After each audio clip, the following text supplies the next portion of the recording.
Good day everyone, welcome again to our 365 daily devotion. Our topic for today is we are both physical and spiritual parents, and our scripture for today is 3 John chapter 1 verse 4. I have no greater joy than to hear that my children are walking in the truth. So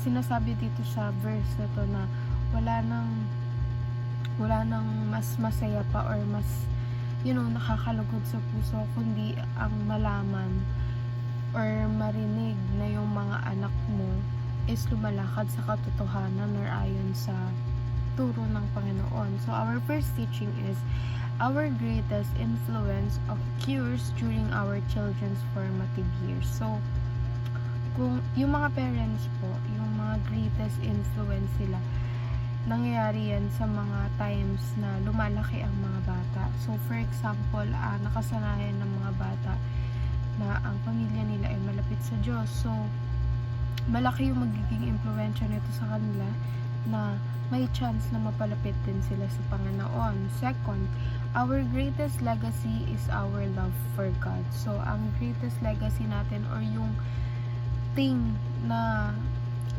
gusto natin na matandaan tayo is na matandaan tayo ng mga tao or family natin na tayo is nagmamahal sa Diyos, tayo ay naging servant ng Panginoon, and tayo yung naging influence upang mas mapalapit din sila sa Panginoon.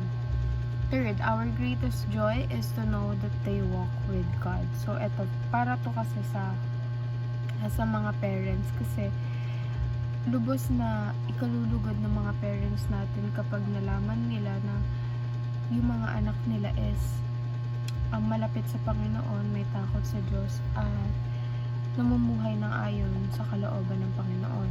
And moving on to application, first, be both physical and spiritual parent. So, kailangan hindi ka lang physical parent na kung saan inaalagaan mo yung mga anak mo, pinapakain mo sila, binibigyan mo sila ng matitirhan, ng maayos na pamumuhay.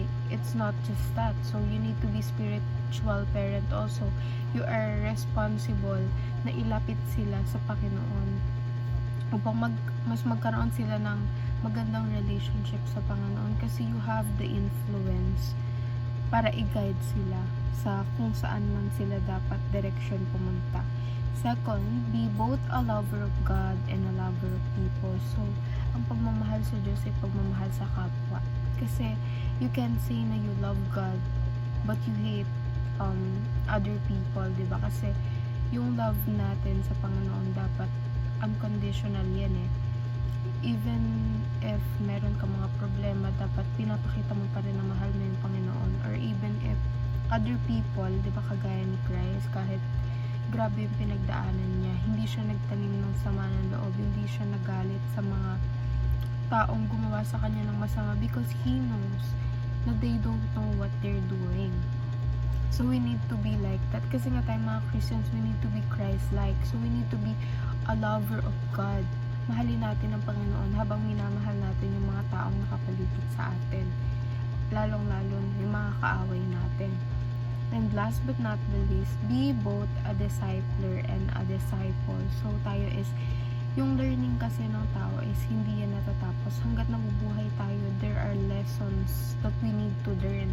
And we need to be a disciple in order to be a discipler. So, for example, mas may alam ka sa bagay na to, so you need to share your testimony. You need to testify what God has done for you, and you need to be a disciple as well, kasi you can't do anything by yourself, diba? Mahalaga yung discipleship sa mga tao, kasi when you're feeling down, kailangan merong mga taong magle-lift up sa'yo, merong mga tao na mag-a-advise sa'yo, magpapaalala sa'yo kung gaano kabuti ang Panginoon. So, same lang to ng principle na tawag din, be a teacher but also be teachable. So, ayan, yun lamang po, and see you again in our next 365 daily devotion.